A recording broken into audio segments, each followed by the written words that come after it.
Most people do not experience a lack of discipline as a practical problem.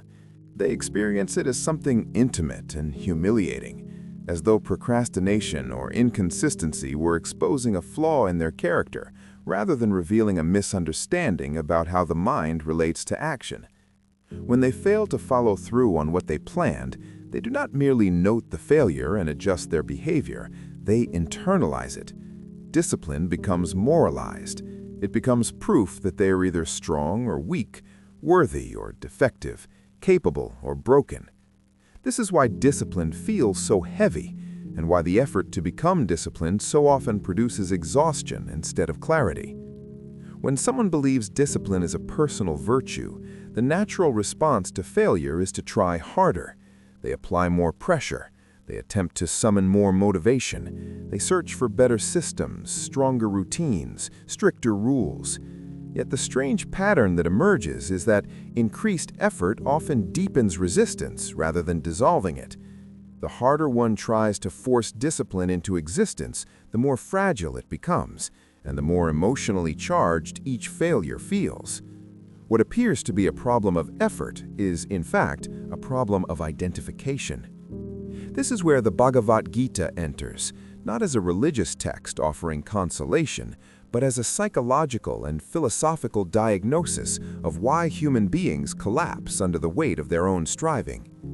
The Gita is structured as a dialogue between Krishna and the warrior Arjuna on the brink of battle, but the battlefield is not merely physical, it is the battlefield of action itself, the inner conflict that arises when responsibility collides with fear, attachment, and self-concern. Arjuna's paralysis does not come from laziness or incompetence, it comes from his emotional entanglement with what action might lead to. He is overwhelmed not by the act of fighting, but by the imagined outcomes of fighting and not fighting, by success and failure, by victory and loss, by honor and guilt. In other words, he is not unable to act. He is unable to act without being consumed by the results of action. Krishna's response is not to encourage Arjuna to feel differently before acting, nor to promise a favorable outcome if he behaves correctly. Instead, Krishna dismantles the assumption that action must be justified by results at all. He introduces the principle of nishkama karma, action performed without attachment to its fruits, and in doing so, he reframes discipline at its root. Discipline in this framework is the capacity to control oneself in pursuit of an outcome, but the capacity to act without allowing the outcome to dominate one's inner life. According to Krishna, action is unavoidable. No one can escape participation in the world. Even withdrawal, hesitation, and avoidance are forms of action with consequences. The human problem, then, is not whether to act, but how one is inwardly positioned while acting. When action is performed in a state of attachment, the mind becomes anxious, calculating, self-protective, and brittle. Every effort carries the burden of expectation, and every setback becomes an existential threat.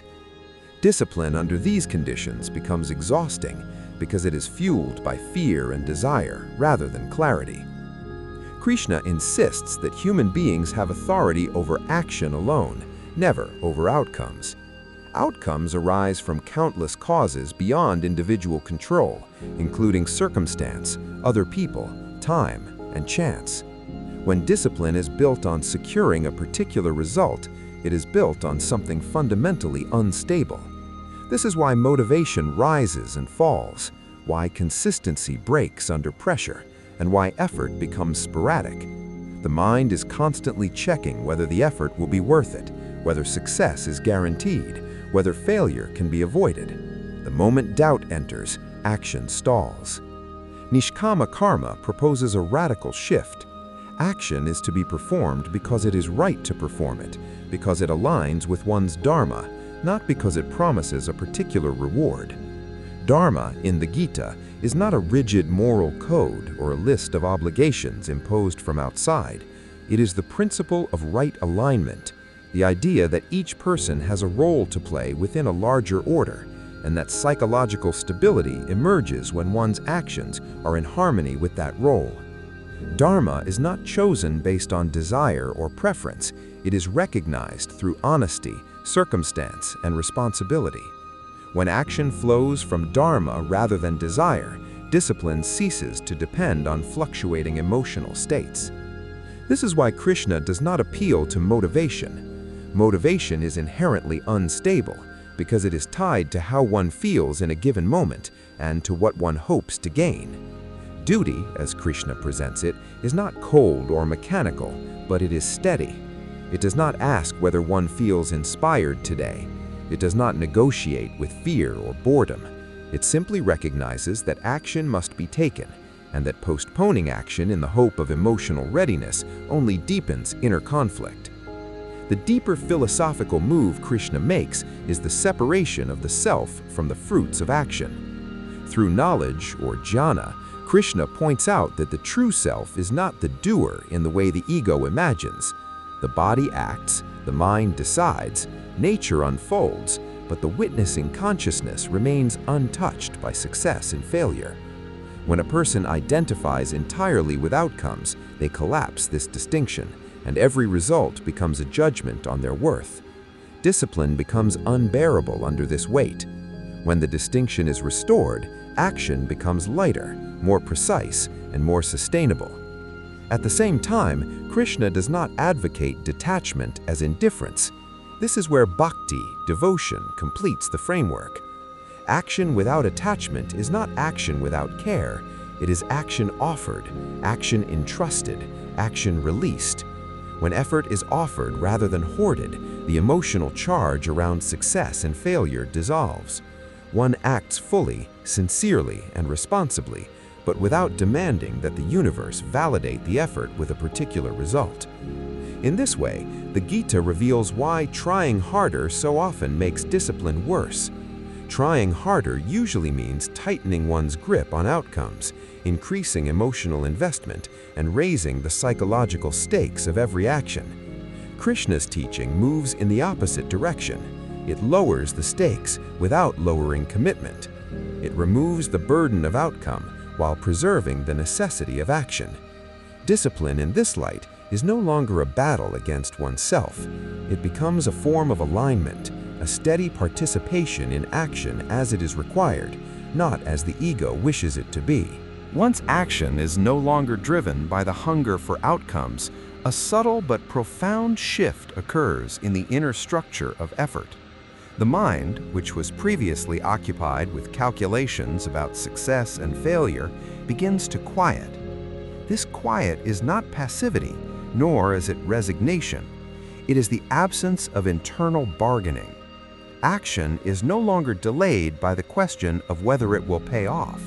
It is undertaken because it must be undertaken. This is the psychological space in which Krishna locates true discipline. Attachment, as described in the Bhagavad Gītā, is not merely liking results or enjoying success. It is the deeper identification of the self with what action produces. When a person says, implicitly or explicitly, "If this succeeds, I am successful. If this fails, I am a failure," action becomes emotionally dangerous. The nervous system responds to this danger by hesitating, procrastinating, or seeking distraction. What modern language calls lack of discipline is often the body's refusal to repeatedly expose itself to perceived threat.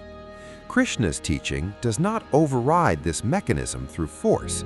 It dissolves the threat by removing the identification that created it. This is why Krishna repeatedly emphasizes equanimity.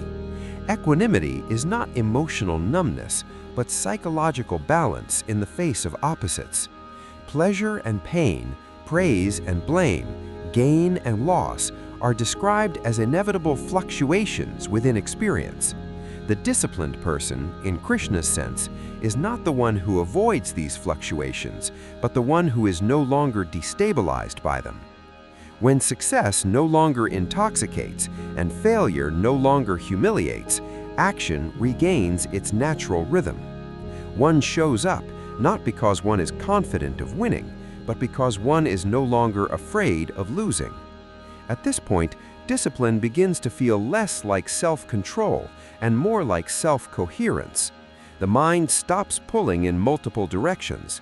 There is no longer a part of the self that wants to act and another part that wants to escape the emotional cost of acting. Krishna identifies this inner division as the true source of suffering. Desire promises fulfillment through outcomes, while fear warns of pain through the same outcomes. The individual caught between these two forces experiences paralysis. Nishkama karma cuts through this paralysis by refusing to negotiate with either side. Action proceeds not as a compromise, but as a commitment to alignment rather than reward. Krishna's insistence that action is unavoidable is crucial here. He does not offer the option of withdrawal as a solution to inner conflict. To avoid one's responsibility is still to act, but to act in a way that contradicts one's nature and circumstances. Such contradiction generates guilt, anxiety, and a sense of fragmentation. Discipline, then, is not an external imposition, but an internal necessity. When one acts in accordance with one's dharma, there is less internal resistance because the action resonates with the structure of one's life as it actually is, not as one wishes it to be.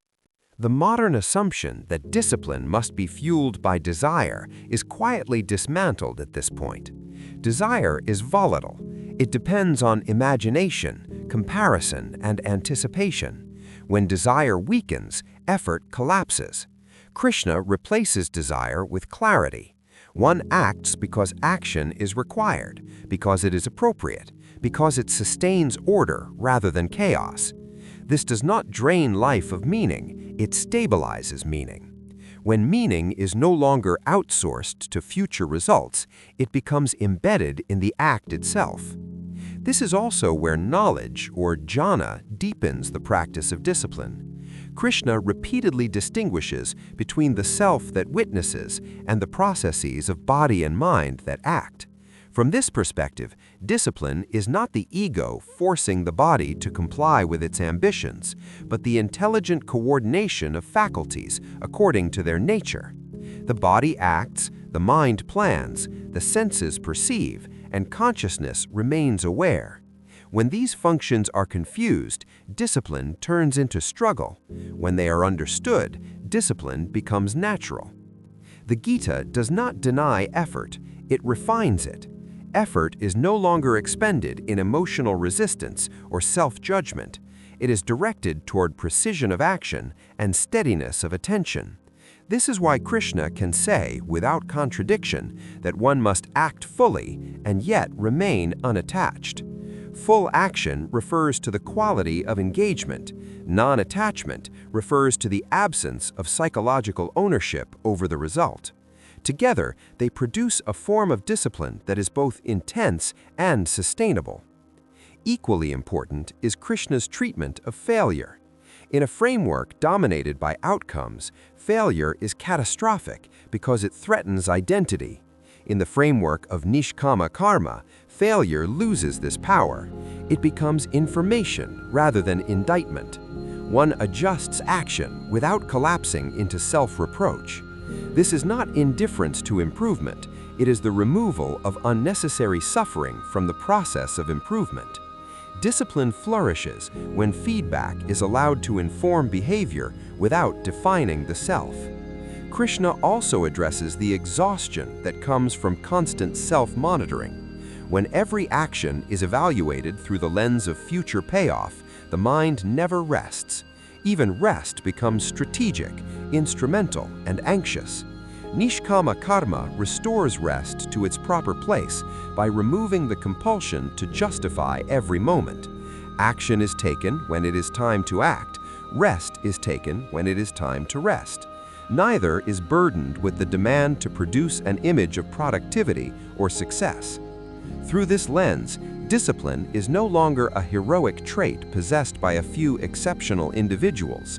It is the natural expression of a mind that has relinquished its obsession with control over results. When the mind stops arguing with reality, energy previously spent on anxiety becomes available for consistent action. What appears from the outside as strong discipline is, from the inside, a form of relief. Krishna's synthesis of action, knowledge, and devotion is essential here. Action alone can become mechanical. Knowledge alone can become detached. Devotion alone can become emotional. Integrated, they stabilize one another. Action grounds discipline in reality. Knowledge prevents identification from hijacking effort. Devotion softens the heart, allowing action to be offered rather than possessed. In this integrated state, discipline is no longer something one forces upon oneself. It is something that emerges when inner conflict subsides and alignment takes its place. When attachment loosens and action becomes steadier, a further transformation unfolds, one that Krishna treats not as a technique, but as a shift in the very center from which a person lives. Discipline, at this stage, no longer feels like something one does in order to become someone else. It becomes an expression of how one already understands oneself in relation to the world. This is where the Gita's vision of discipline moves beyond psychology into philosophy in the deepest sense, because it no longer asks how to manage behavior, but how to see correctly. Krishna repeatedly reminds Arjuna that the sense of being the sole doer is itself a misunderstanding. Action arises from the interplay of nature, circumstances, tendencies, and conditions.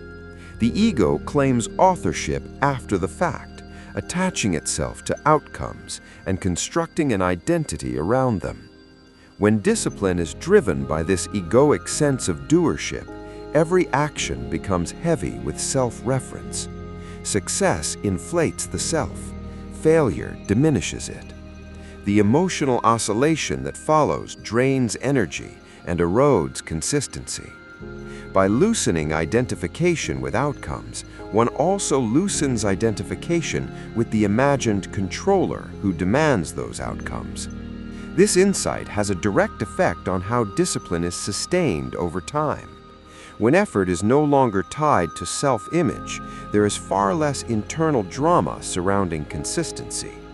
Missing a day, making a mistake, or encountering resistance no longer triggers a narrative about personal deficiency. Action resumes because there is no longer a psychological obstacle to resuming it. Discipline, in this sense, is not rigid persistence, but an absence of the egoic friction that makes persistence difficult. Krishna's teaching also reframes suffering. Much of what people associate with the difficulty of discipline is not the difficulty of action itself, but the suffering created by anticipation, comparison, and self-judgment. The mind projects imagined futures and reacts emotionally to them as though they were present realities. Nishkama karma interrupts this process. By returning attention to the action that is actually before one, it collapses unnecessary mental time. One acts now without carrying the emotional weight of imagined outcomes. Suffering decreases not because life becomes easier, but because the mind stops multiplying difficulty. This reframing also alters the relationship between discipline and freedom. In the modern imagination, discipline is often perceived as a restriction, something that limits spontaneity and pleasure. Krishna presents the opposite view. Attachment is the real bondage. When behavior is constantly negotiated through desire and aversion, the individual is not free, they are reactive. They act when conditions feel favorable and withdraw when conditions feel threatening. Discipline rooted in Dharma is not a constraint imposed from outside, but a liberation from this reactive cycle. One becomes free to act consistently because one is no longer at the mercy of fluctuating inner states. The role of devotion, or bhakti, deepens this freedom further. When action is offered rather than claimed, the emotional charge around effort softens. Offering does not mean abandoning responsibility. It means releasing the demand that effort secure personal validation. The action is done fully, sincerely, and attentively, but the result is not used to confirm or deny one's worth. This offering introduces a quality of humility that stabilizes discipline. There is less pride in success and less despair in failure. Both are recognized as movements within a larger order rather than personal verdicts. Krishna's synthesis suggests that discipline fails most often not because people are incapable of effort, but because they ask effort to perform an impossible task. They ask it to guarantee happiness, security, and identity.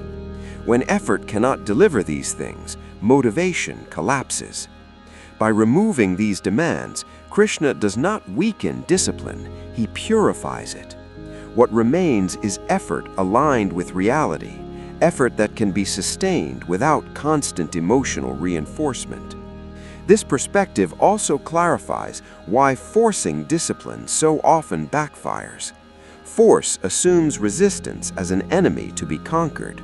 Krishna treats resistance as information. Resistance reveals where attachment still operates, where identity is still tied to outcome.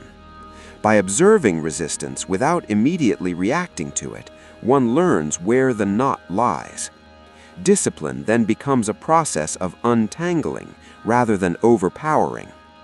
Action resumes, not because resistance has been crushed, but because its root has been understood. Over time, this understanding produces a quiet confidence, not the confidence of guaranteed success, but the confidence of not being psychologically undone by uncertainty. One shows up to action without needing reassurance. One continues without dramatic internal negotiations. The mind becomes less occupied with measuring progress and more capable of sustained attention. This is the state Krishna describes as yoga, a steadiness of mind in action. Importantly, this steadiness does not eliminate ambition or aspiration. It places them in their proper context. Goals may still exist, plans may still be made, and improvement may still be pursued. The difference is that these aims no longer dominate the inner landscape. They guide action without consuming it. Discipline ceases to be fueled by anxiety about the future and becomes rooted in presence. Seen this way, the teaching of the Bhagavad Gītā offers a profound correction to modern misunderstandings of discipline. Discipline is not the suppression of desire through willpower. It is the resolution of inner conflict through right understanding. It is not the endless pursuit of motivation, but the recognition that motivation is unreliable and unnecessary when action is aligned with Dharma. It is not self-punishment in the name of improvement, but self-clarity that allows improvement to unfold without self-violence. When Krishna tells Arjuna to act, he is not telling him to ignore fear or override emotion. He is inviting him to see that fear and emotion arise from attachment, and that attachment can be loosened without abandoning responsibility. Action continues, but it is no longer driven by the desperate need to control what lies beyond one's reach. In this final light, discipline appears not as a heroic struggle, but as a natural consequence of insight. When one understands that outcomes cannot define the self, action becomes lighter. When one recognizes that duty does not wait for motivation, consistency emerges. When effort is offered rather than clutched, exhaustion gives way to steadiness. What remains is a form of discipline that does not feel like constant effort, because it is no longer fighting against the structure of reality, but moving with it.